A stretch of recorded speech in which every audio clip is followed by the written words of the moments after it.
This is the second heat warning in just 2 weeks, and the city is ramping up its response from extended pool hours to cooling centers. The goal is simple: keep people safe and cool.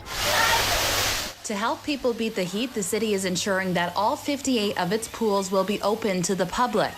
8 outdoor pools will be open late until 11:45 p.m., including Monarch Park, Alex Duff, Sunnyside, and Fairbank. Some Torontonians took advantage today. Well, this is one, lots of pool time. We're gonna try to hit the lake a few times. It's a really good go-to spot on a 30-degree day like this. It's nice to cool off in the cold pool. We love coming to the pool to deal with the heat. You know, it's a short walk, so it's nice to be able to kind of break up the day. City officials say new protocols have been introduced to ensure the pools remain fully operational after some were forced to close during the heat wave 2 weeks ago. We actually have increased our staffing at the pools by about 30%. We've also installed fans and shade structures. Additionally, we will have paramedics on standby available to do check-ins in instances where it becomes quite warm, quite hot. Alongside pools, 140 splash pads are open, as well as more than 500 cooling spaces, such as libraries and community centers. The city is also handing out over 14,000 bottles of water. We do have street teams in place for our most vulnerable.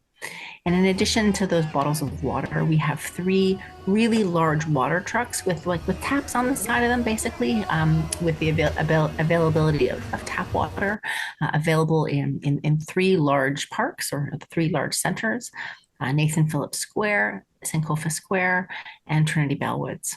Starting today, the Metro Hall Rotunda is also open as the first 24/7 cooling space.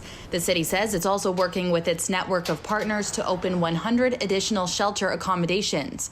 However, some advocates say more needs to be done to support people experiencing homelessness. The city often seems to take a very reactive approach, except, everybody knew that summer was coming and heat waves were about to come.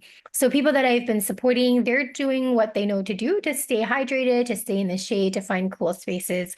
But at the end of the day, I think the question comes back to the city in terms of where is the sense of urgency? Last week, City Council approved the motion to bring back 24/7 cooling centers that were shut down in 2019, which Lamb says is needed. We've heard from health providers too over the years that heat is a public health emergency and it's a crisis. So we need to act like it's an emergency. Environment Canada is also reminding the public to take proactive steps during the heat wave, such as drinking lots of water, wearing loose-fitting clothing, sunscreen, and staying in the shade or indoors during peak hours. In Toronto, Catalina Gillies, City News.